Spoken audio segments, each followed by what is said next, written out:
যে ছাত্র সংগঠনটা আগবাড়িয়ে সংঘাতে জ্বলাবে সেই সংগঠনটির ব্যাপারে ছাত্ররা বিবেচনা করবে এই ছাত্র সংগঠনের মনোভাব কেমন এবং তাদেরকে আদৌ 5 আগস্ট পরবর্তী এই বাংলাদেশে আবার কোনো বাজে কালচার কিংবা সংঘাতের কালচার অন্তত ছাত্র রাজনীতিতে ঢুকবে না বলে আমরা আস্থা রাখছি, অন্তত ঢাকা বিশ্ববিদ্যালয়ের প্রেক্ষাপটে। আসসালামু আলাইকুম রহমতুল্লাহ। সুপ্রিয় দর্শক, এবার ঢাকা বিশ্ববিদ্যালয়ের শিবিরেরা একটা সংবাদ সম্মেলন করেছে। সেটা হচ্ছে যে ডাকসু নির্বাচন এবং গঠনতন্ত্র সংশোধনের প্রস্তাবনা, এটা নিয়ে শিবির ঢাকা বিশ্ববিদ্যালয়ের ভিতরেই একটা সংবাদ সম্মেলন করেছে। তো এই বিষয়টা ব্যাপকভাবে ভাইরাল হয়েছে। এই ভিডিওটা একদিন আগের, আমি গতকালকে দিতে চাইছিলাম, সময়ে হয়নি। তো আপনাদের প্রতি অনুরোধ রইল, আপনারা এই পুরো ভিডিওটা দেখবেন এবং এই ভিডিওটা শেয়ার করে ছড়িয়ে দেবেন। দর্শক, আপনারা এখানে এই ভিডিওতে দেখতে পাবেন যে ঢাকা বিশ্ববিদ্যালয়ের শীর্ষ নেতৃবৃন্দ যারা শিবিরের আছে তারা এখানে বক্তব্য দিয়েছেন। তো তারা অসাধারণ কথা বলছেন। তো বেশি দেরি না করে চলুন আমরা সেই ভিডিওটা দেখে আসি। আজকের এই সংবাদ সম্মেলনে আপনাদের সকলকে স্বাগত জানাচ্ছি এবং একই সাথে আপনাদেরকে ধন্যবাদ জানাচ্ছি যে আপনারা সকলে আমাদের আহ্বানে সাড়া দিয়ে আজকে আমাদের এই সংবাদ সম্মেলনটি মূলত আপনারা জানেন আমাদের ডাকসু নির্বাচনকে কেন্দ্র করে বিভিন্ন সময় আপনারা যোগাযোগ করেছেন আমাদের মতামত নেওয়ার জন্য। তো আমাদের এই মতামতগুলো আপনাদের সামনে আজকে উপস্থাপন করব এবং একই সাথে বর্তমানে ডাকসুর যে গঠনতন্ত্র আছে সেই গঠনতন্ত্রের বিভিন্ন ধারা নিয়ে সেটার উপর ভিত্তি করে আমরা একটি সংস্কার প্রস্তাবনা রেডি করেছি। সেই সংস্কার প্রস্তাবনাটি উপস্থাপন এবং একই সাথে আপনাদের যে জিজ্ঞাসাগুলো আছে সেগুলো নিয়ে আমরা কথা বলবো। তো শুরুতে আজকে গঠনতন্ত্রের সংস্কার প্রস্তাবনাটি উপস্থাপন করার জন্য অনুরোধ করছি বাংলাদেশ ইসলামী ছাত্র শিবির ঢাকা বিশ্ব সেক্রেটারি। যে প্রস্তাবনা সেই সংস্কার বিষয়ক যে আলোচনা, সেই আলোচনাটাও জোরালো হয়েছে। আমরা মনে করি যে ডাকসুর যে গঠনতন্ত্র বর্তমানে রয়েছে তার যে সংস্কার, এই সংস্কারের যে আলোচনা, সেই বিশ্ববিদ্যালয়ের কর্তৃপক্ষ আমাদের সকল ক্রিয়াশীল সংগঠনকে ইনভাইটেশন সম্পর্কে আলোচনা করার জন্য এবং 2 দফায় আমরা সেই আলোচনায় মৌখিকভাবে যে সংস্কার প্রস্তাবনা সেটি পেশ করেছি। তো এক্ষেত্রে আমরা সংস্কার প্রস্তাবনা সকলের সামনে নিয়ে আসার আজকে আমরা সেটি পেশ করছি। ডাকসুর যে বর্তমান গঠনতন্ত্র আপনারা জানেন 2 দফায় সংশোধিত হয়ে বর্তমান অবস্থায় এসেছে। 1998 সালের গঠনতন্ত্র ছিল এবং পরবর্তী সালে পতিত স্বৈরাচার সরকারের সময়ে যে নির্বাচন হয়েছিল সেই পরে বর্তমান যেই গঠনতন্ত্র রয়েছে সেই গঠনতন্ত্রটি এখনো ফাংশন সংস্কার করা প্রয়োজন বলে আমরা মনে করি। সেই বিষয়গুলো আমরা পেশ করছি। প্রথমত বর্তমান লক্ষ্য উদ্দেশ্যের ধারা 2 ক-তে বর্ণিত আছে যে স্বাধীনতার সংগ্রাম ও মুক্তি পালন করা। আমরা এক্ষেত্রে মেমোরেবল ইভেন্ট, যার মাধ্যমে আমরা আমাদের স্বাধীন বাংলাদেশকে পেয়েছি, কিন্তু এর সাথে সকল গণতান্ত্রিক আন্দোলনকে এই জায়গায় অ্যাড্রেস করতে বর্তমান গঠনতন্ত্র ব্যর্থ হয়েছে। ফলে আমরা সেগুলো হচ্ছে, প্রথমটি হচ্ছে বিশ্ববিদ্যালয়ের একাডেমিক কার্যক্রম আয়োজন পরিচালনা পর্ষদ এর জন্য যৌক্তিক পদ সৃষ্টি করা এবং শিক্ষার্থীদের পদায়ন করা, এবং সর্বশেষটি হচ্ছে বিভিন্ন বিষয়ে বিশ্ববিদ্যালয়ের নীতি নির্ধারণী সিদ্ধান্ত গ্রহণের ক্ষেত্রে জরিপ, ডিজিটাল আউটরিচ, দৈব চয়ন প্রভৃতি নানা যৌক্তিক উপায়ে শিক্ষার্থীদের মতামত। আমরা দেখতে পেয়েছি বর্তমান যেই গঠনতন্ত্র রয়েছে, বর্তমান গঠনতন্ত্রে সভাপতির যেই স্বেচ্ছাচারী যেই ক্ষমতা অর্পণ করা আছে সেটি আমাদের কাছে মনে হয়েছে যে এটি স্বেচ্ছাচার, একজন সভাপতিকে স্বেচ্ছাচারী হয়ে উঠতে সাহায্য করে। ফলে আমরা মনে করি গঠনতন্ত্র সংশোধনের মাধ্যমে এই ক্ষমতাকে কমিয়ে আনা প্রয়োজন এবং কার্যনির্বাহী পরিষদকে শক্তিশালী করা প্রয়োজন। এক্ষেত্রে যেই বিষয়টি সমস্যাপূর্ণ মনে হয়েছে আমাদের, যে সভাপতি যে কোনো সময় সংসদের সার্বিক স্বার্থে যে কোনো পদাধিকারী বা নির্বাহী কমিটির সদস্যকে বরখাস্ত করতে বা নির্বাহী কমিটিকে সম্পূর্ণভাবে বাতিল করতে এবং পুনরায় নির্বাচন আহ্বান করতে বা সংসদ পরিচালনার ক্ষেত্রে যে কোনো পদক্ষেপ নিতে পারেন। এক্ষেত্রে আমরা মনে করি যে এই একচ্ছত্র যে ক্ষমতা সভাপতিকে দেওয়া হয়েছে, সভাপতিকে স্বেচ্ছাচারী হয়ে উঠতে বাধ্য করবে।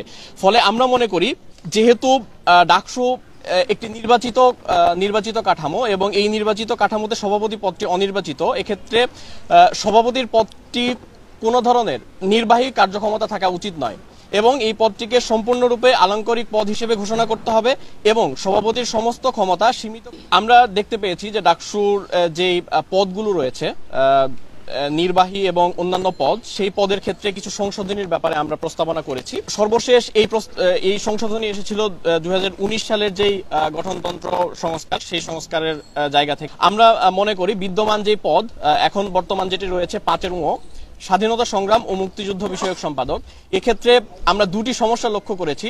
ব্যক্তির ক্ষেত্রে যে জোর প্রদান, অর্থাৎ এখানে বলা হয়েছে জাতির পিতা বঙ্গবন্ধু শেখ মুজিবুর রহমানের দর্শন ও আদর্শের প্রচার করা, এটি হচ্ছে ডাকসুর যে একজন সদস্য তার একজন কাজ হবে, একটি কাজ হবে স্বাধীনতা সংগ্রাম এবং মুক্তিযুদ্ধ বিষয়ক সম্পাদকের কাজ হবে জাতির পিতা মতাদর্শগত যে প্রচার, সেই প্রচারই মূল উদ্দেশ্য হওয়া উচিত। মুক্তিযুদ্ধের যে সঠিক আদর্শ, সেই সঠিক আদর্শের প্রচারই এই সম্পাদকের কাজ হওয়া উচিত। এবং একই সাথে বাঙালি জাতীয়তাবাদের যে প্রশ্ন এখানে অ্যাড্রেস করা আছে, অর্থাৎ বাঙালি জাতীয়তাবাদের প্রচার এবং প্রসারের যে দায়িত্ব দেওয়া স্বাধীনতা সংগ্রাম এবং মুক্তিযুদ্ধ বিষয়ক সম্পাদকের যে কাজ, সেই কাজটি এমন হওয়া উচিত ব্রিটিশ বিরোধী আন্দোলন থেকে শুরু করে ভাষা আন্দোলন, মুক্তিযুদ্ধ, স্বৈরাচার বিরোধী আন্দোলন, নিরাপদ সড়ক আন্দোলন ও জুলাই এর গণ অভ্যুত্থান সহ সকল গণতান্ত্রিক আন্দোলনের স্পিরিটকে ধারণ করে দেশের সার্বভৌমত্বের সুরক্ষা, মৌলিক মানবাধিকার, গণতান্ত্রিক মূল্যবোধ, পারস্পরিক সম্প্রীতি ও বাংলাদেশি জাতীয়তাবাদের প্রসারে গুরুত্ব হতে বলা আছে।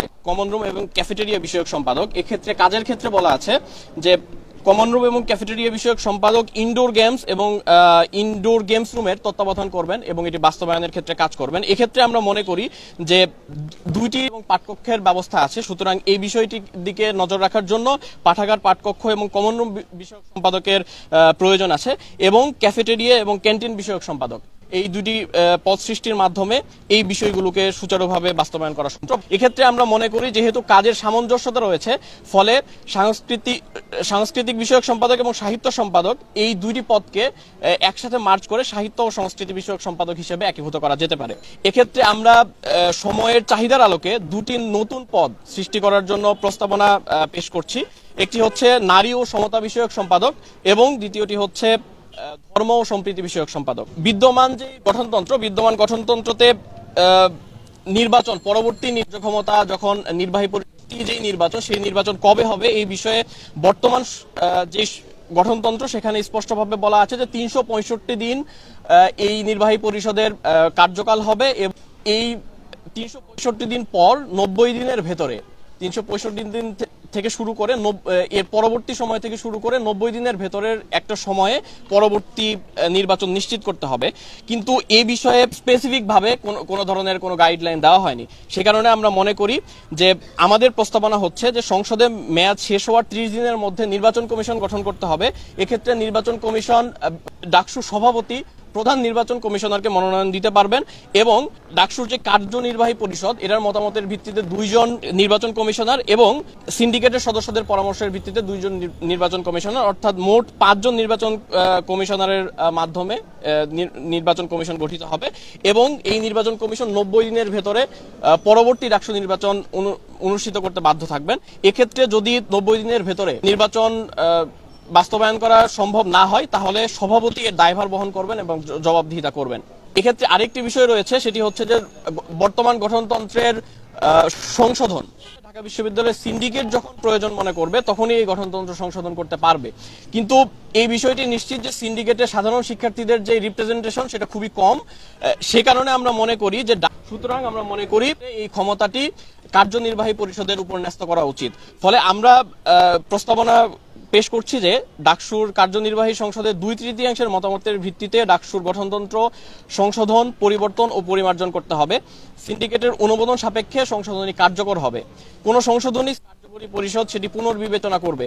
যদি সিন্ডিকেটের ব্যাখ্যা কার্যনির্বাহী পরিষদে গৃহীত না হয় সেক্ষেত্রে কার্যনির্বাহী পরিষদ সাধারণ সভার আহ্বান জানাবে এবং সদস্যদের অধিকাংশের ভোটের ভিত্তিতে চূড়ান্ত সিদ্ধান্ত গৃহীত হবে। এক্ষেত্রে আমরা আরেকটি বিষয় দেখেছি যেটা 7 জতে বলা আছে যে নির্বাহী কমিটির সভায় কোনো ধরনের আলোচনার জন্য সেই এজেন্ডাটি সভাপতির অনুমোদন নিতে হয়, অর্থাৎ সভাপতির অনুমোদন ব্যতীত কোনো এজেন্ডা সভায় করা যায় না। এক্ষেত্রে আমরা মনে করি যে প্রস্তাবিত ধারাটি এমন হওয়া উচিত, সংশোধিত ধারাটি এমন হওয়া উচিত যে সভা অনুষ্ঠিত হওয়ার অন্তত 24 ঘন্টা পূর্বে এজেন্ডা সমূহ সভাপতিকে শুধুমাত্র জ্ঞাত করতে হবে এবং সভায় কোরামের 2/3 আপত্তি থাকলে সেই এজেন্ডা আলোচনা সূচি থেকে প্রত্যাহার করা হবে। অর্থাৎ আগে সভাপতি নিজেই কোনো একটি আলোচ্য সূচি নিজে প্রত্যাহার করে নিতে পারতেন। আমরা মনে করি যে এই ক্ষমতা কার্যনির্বাহীর উপর ন্যস্ত হওয়া উচিত এবং কার্যনির্বাহী সিদ্ধান্ত নিবে 2/3 মতামতের ভিত্তিতে যে কোন এজেন্ডাটি আলোচিত হবে এবং কোন এজেন্ডা আলোচিত হবে না। এবং ধারা 18-তে বলা রয়েছে যে গঠনতন্ত্রের যে সকল বিষয়ের নির্দেশনা নেই সেই বিষয়গুলো কার্যনির্বাহী পরিষদ জরুরি সভায় যে সিদ্ধান্তগুলো গ্রহণ করবে বিবেচিত হওয়া উচিত। গঠনতন্ত্রের যে সকল বিষয়ে নির্দেশনা দেওয়া নেই। আমরা মোটামুটি 9টা সংস্কার প্রস্তাবনা উপস্থাপন করেছি। আমরা আশা করব যে এই যেই প্রস্তাবনাগুলো আমরা দিয়েছি এইটার যৌক্তিকতা বিবেচনা করে এবং সকলের যেই মতামত সেই মতামতের ভিত্তিতে বিশ্ববিদ্যালয় কর্তৃপক্ষ ডাকসু নির্বাচন কেন্দ্রিক যে কার্যক্রম সেই কার্যক্রমের পরিচালনা করতে এই প্রস্তাবনাগুলো গ্রহণ করবেন এবং পরবর্তী যে পরিমার্জিত গঠনতন্ত্র আমরা পাবো, আমরা আশা করব যে যৌক্তিকতা বিবেচনায় এই প্রস্তাবনাগুলো যাতে সেই গঠনতন্ত্রে বিবেচনায় না। বৃন্দ, আপনারা নিশ্চয়ই এতক্ষণ ধরে আমাদের লিখিত যে প্রস্তাবনাটি আমরা বিশ্ববিদ্যালয় কর্তৃপক্ষকে জমা দিয়েছিলাম সেটির সারমর্ম শুনেছেন। কারণ আমাদের প্রাইমারি প্রিন্সিপাল ছিল শিক্ষার্থীদের নির্বাচিত প্রতিনিধিকে সত্যিকারের ক্ষমতাটি অর্পণ করা এবং বিশ্ববিদ্যালয় কর্তৃপক্ষের যে স্বেচ্ছাচারিতার সুযোগ ছিল সেটিকে কমিয়ে নিয়ে আসা। দ্বিতীয়ত, এখানে মানে মুক্তিযুদ্ধ ইন্ডাস্ট্রির যে প্র্যাকটিস আওয়ামী লীগ শুরু করেছিল সেটিকে মুক্তিযুদ্ধের সঠিক ইতিহাস চর্চার ধারা এবং গণতান্ত্রিক আন্দোলন সবগুলোকে একসাথে অ্যাকোমোডেট করবার চেষ্টাটুকু আমরা এখানে করেছি। আপনাদের জ্ঞাতার্থে আমরা বেশ কয়েকটি কপি এখানে অ্যাভেলেবল রেখেছিলাম, সেখান থেকেও নিতে পারেন এবং একই সাথে আমরাও এটার সফট কপি আপনাদের জন্য দিয়ে দেবো। আপনারা আমাদেরকে নক দিলে আপনারা পেয়ে যাবেন। একই সাথে আমরা অল্প সময়ের মধ্যেই শিক্ষার্থীদের জন্য কয়েকদিনের মধ্যে চেষ্টা করবো সেটি বুকলেট আকারে সবার জন্য অ্যাভেলেবল করবার জন্য। কোনো জিজ্ঞাসা ডাকসু সংক্রান্ত কিংবা ডাকসু নির্বাচন সংক্রান্ত বা আমাদের প্রস্তাবনা সংক্রান্ত যে কোনো জিজ্ঞাসা, এখানে আগে একটু ব্যাকগ্রাউন্ড বলা দরকার। ঢাকা বিশ্ববিদ্যালয়ের ইতিহাসে সম্ভবত গণরুমের বিলুপ্তি হয়েছে। এটাই প্রথম যেখানে প্রথম বর্ষের শিক্ষার্থীরা তার মেরিট বেসিসে এবং কন্ডিশন বেসিসে সিট পায় এবং এখানে বাংলাদেশের ইতিপূর্বে যে পলিটিক্যাল বাজে কালচার ছিল সেটি একেবারে বিলুপ্তি সাধন হয়েছে 5 তারিখের পর থেকে। আমরা কোনোভাবে চাই না সেটা আবার ব্যাক করুক। আমরা মনে করি ডাকসু যদি এভাবে ধীরে ধীরে পেছাতে থাকে আবারও এ ধরনের বাজে কালচার ক্যাম্পাসগুলোতে ইন হওয়ার সুযোগ তৈরি হতে পারে।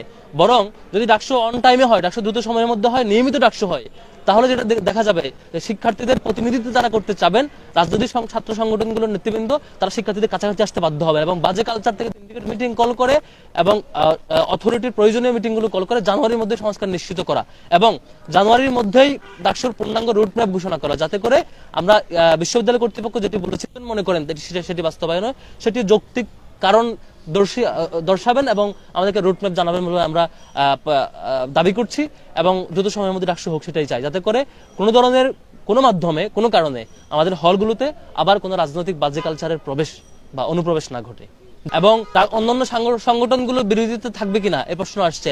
সাধারণত ডাকসু একটি কম্পিটিটিভ জায়গা, সেখানে ছাত্র সংগঠনের মধ্যে কম্পিটিশন থাকবে, সেটিকে আমি প্রতিযোগিতা হিসেবে উল্লেখ করতে চাই। সেটি কোনো ধরনের দ্বন্দ্ব কিংবা এটাকে ক্লাস হিসাবে উত্থাপন করতে চায় না, সেটি আমাদের বৈচিত্র্য হিসাবে উত্থাপন করতে চায়। ডাকসু যখন নিয়মিত হবে কোনো ছাত্র সংগঠন আগ বাড়িয়ে কোনো সংঘাতে জড়াবে না নিশ্চয়ই, কারণ যে ছাত্র সংগঠনটা আগ বাড়িয়ে সংঘাতে জড়াবে সেই সংগঠনটির ব্যাপারে ছাত্ররা বিবেচনা করবে এই ছাত্র সংগঠনের মনোভাব কেমন এবং তাদেরকে আদৌ 5 আগস্ট পরবর্তী এই বাংলাদেশে আবার কোনো বাজে কালচার কিংবা সংঘাতের কালচার অন্তত ছাত্র রাজনীতিতে ঢুকবে না বলে আমরা আস্থা রাখছি, অন্তত ঢাকা বিশ্ববিদ্যালয়ের প্রেক্ষাপটে। জি, আপনাদের আর কোনো জিজ্ঞাসা থাকলে। প্রশ্নটি হচ্ছে ধর্ম এবং সম্প্রীতি সম্পাদক একটি পদের প্রস্তাব দিয়েছি আমরা। সেটি হচ্ছে বিশ্ববিদ্যালয়ে common room, cafeteria, ready room বিভিন্ন বিষয়ে বিভিন্ন দায়িত্ব অর্পিত হয়েছে। ঢাকা বিশ্ববিদ্যালয়ে প্রত্যেকটা হলে ধর্মীয় উপাসনালয় আছে। জগন্নাথ হলে আমাদের অন্যান্য ধর্মাবলম্বী ভাইদের যে উপযোগী ধর্মীয় উপাসনালয় সেটি আছে। ছেলে হলগুলোতে আমাদের মসজিদ আছে এবং ওভারঅল ঢাকা বিশ্ববিদ্যালয়ে যে সকল ধর্মীয় প্রতিনিধিবৃন্দ বা শিক্ষার্থীবৃন্দ আছে তাদের মধ্যে আন্তঃধর্মীয় সম্প্রীতি এবং ধর্মের সত্যিকারের যে রাইটসটুকু ঠিকঠাক পালন করার ঠিকঠাক প্র্যাকটিস এখানে সুযোগ আছে কিনা বা সেটি সংরক্ষণের জন্য আলাদা একজন দায়িত্ব অর্পিত হওয়া দরকার, যাতে করে এখানে অন্য কোনো ধরনের অন্তত ধর্মীয় ইস্যুতে সত্যিকারের সম্প্রীতিটুকু এখানে থাকে, অটুট থাকে, সেটির জন্য আমরা প্রস্তাবনার দিকে দিয়েছি। দর্শক, আপনারা ভিডিওটা দেখলেন, তো আজকের এই ভিডিওটা আপনাদের কাছে কেমন লাগছে? যদি ভালো লাগে ভিডিওটা শেয়ার করবেন, লাইক করবেন। নিত্য নতুন এরকম জামাত শিবিরের ভিডিও পেতে আমাদের চ্যানেলটা সাবস্ক্রাইব করে রাখবেন। আজকের ভিডিও এই পর্যন্তই। সকলকে ধন্যবাদ। আসসালামু আলাইকুম ওয়া রাহমাতুল্লাহ।